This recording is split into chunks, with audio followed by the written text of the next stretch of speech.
White genocide in South Africa? Malema challenges Trump's narrative. Failed municipality under the previous leadership of the ANC and the current one, especially KwaZulu, Ward 60. We want to fix it and we want to do it working with our people.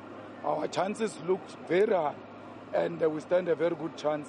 Our people are happy to receive the economic freedom fighters.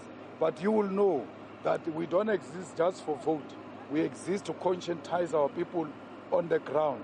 So if we convert 2-3 people to believe in the message of economic freedom, that will be a big achievement for us. But we're going to put up a good fight. You can already see here, we don't want people from outside this ward. We're only dealing with people from this ward. Mr. Malema, you spoke a lot about your safety, especially given the utterances that were made by Mr. Trump. We see also an increased number of security. Are you really fearful for your life? And secondly, just to speak about how do those utterances by Mr. Trump, how do they affect the EFF, especially going into the local government elections? Well, I'm not fearful. As a revolutionary, part of being killed is one of those honors you must wear with pride. But I'm not going to be reckless. When he says to Ramaphosa, why is this man not in jail? Why are you not arresting this man? He simply means, why are you not killing this man? Because this man wants to kill white people. That's what he believes. And imperialism, especially the USA, it makes such remarks meaning something different. If you remember how they killed Gaddafi, they said no-fly zone and any other necessary means in Libya. And that meant Gaddafi is going to be killed. And that's how they took care of that situation in Libya. So we know imperialism killed. The president of South Africa was unable to defend the constitution of South Africa to say, this thing that you are accusing him of and saying to us we must arrest him. Firstly, we are a constitutional democracy and we are governed by the rule of law. The judiciary has expressed itself on this matter, including the highest court in the land. If I arrest him for that, then I will be violating the constitution of South Africa, which I must respect. He failed to do that. So when a president fails to do that, you have a responsibility to defend yourself. And that's exactly what we're doing. The EFF is more powerful now. Everybody else, all of you, including Sam Kelo, you said EFF is dead, EFF is irrelevant, and all of that, only to find it in the Oval Offices and to find it in the White House.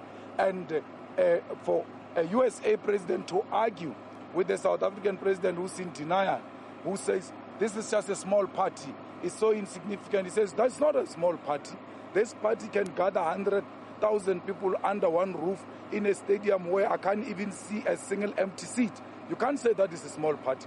We are not a small party. That's why imperialism is very scared of us. Mr. Malema, how did you feel when you saw those videos of yourself being beamed at the Oval Office of President Ramaphosa, particularly noting the historical nature of Kill the Poor, Kill the Farmer song with the Constitutional Court judgment? Well, I was not shocked necessarily. I knew that issue is going to arise, but that they will play videos. I was not sure. I didn't know all of that, but I knew that matter was going to arise.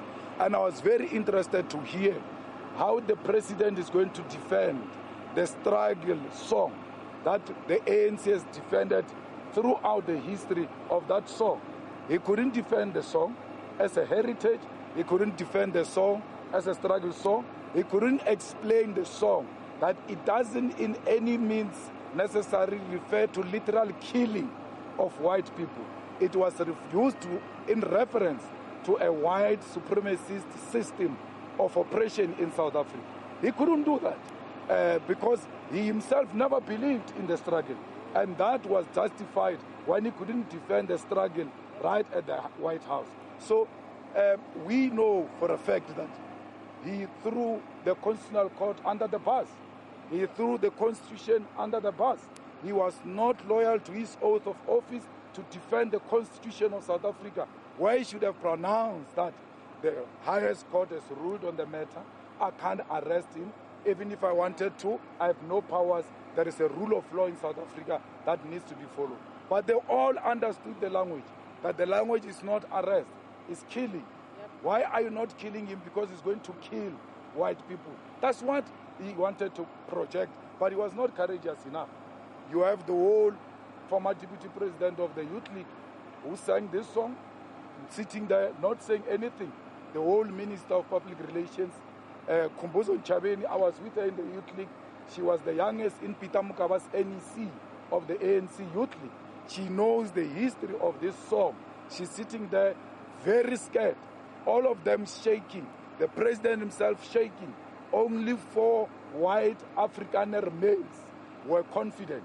It was Rupert, the 2 golfers, and Steenhuisen. Why do you give Steenhuisen to speak in such a meeting and not give a minister of international relations? That department has been juniorized and has been undermined as a result. And that's what I asked him in Parliament, that have you juniorized this ministry? Are you playing with this important ministry? And we saw agriculture minister being promoted against the Minister of International Relations. Reason being the color of his skin more than anything else. Have you engaged with any of the members of that particular delegation since that interaction at the Oval Office, like Khumbudzo Ntshavheni and Ronald Lamola? No, I've not done that. I have no duty to do that. I have no relationship with them like that. So, but I will raise it in Parliament. When the President comes for questions, we'll sharply raise this matter, and I will sharply raise the matter where he failed to defend the struggle and the Constitution of the Republic of South Africa. Diplomatically, don't you feel as if the President was on the right footing not to engage President Trump and to present facts to him, because that wouldn't have changed the thinking of the U.S. President? So to engage in a diplomatic engagement which doesn't present the facts is falsehood. It's not diplomacy. Diplomacy, you say, with due respect, Mr. President, so many people are being killed in South Africa, and of this number, so many are blacks, so many are white. Majority of people being killed are black. And you do that in the best way you can.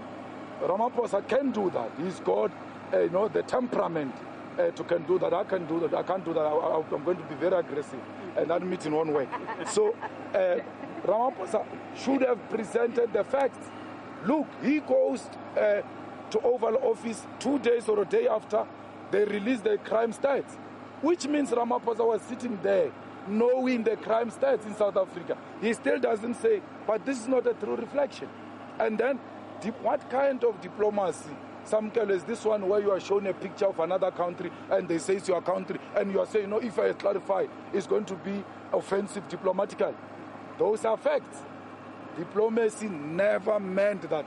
The truth must not be told, facts must not be put on the table. Anyone who has not made a follow-up after that press conference, they will never know that there are no mass graves of white people in South Africa. Our president was there. He has to be. The Minister of Intelligence, Khumbudzo Ntshavheni, was there. She's got all the intelligence information they required.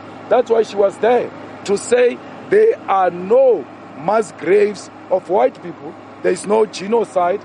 Even this video you are showing me is not South Africa. Because I asked a question. Oh, is this South Africa? Where's this? I don't know, but you must outrightly say, no, it's not South Africa. Because South Africa has got no place for mass graves of white people, and there's no genocide. But that is not the issue. We all know what the issue is. The issue is Israel. The issue is to push back South Africa on Israel, on Russia. The issue is to impose Starlink without following the necessary empowerment laws of South Africa. Okay. Thank you very much. Hugo, that is the president of the EFF there who was just speaking to us as the media. I'm sorry, we are just trying to untangle some of our mics here. But Julius Malema there, just speaking about that Oval Office meeting between President Cyril Ramaphosa and the U.S. President Donald Trump.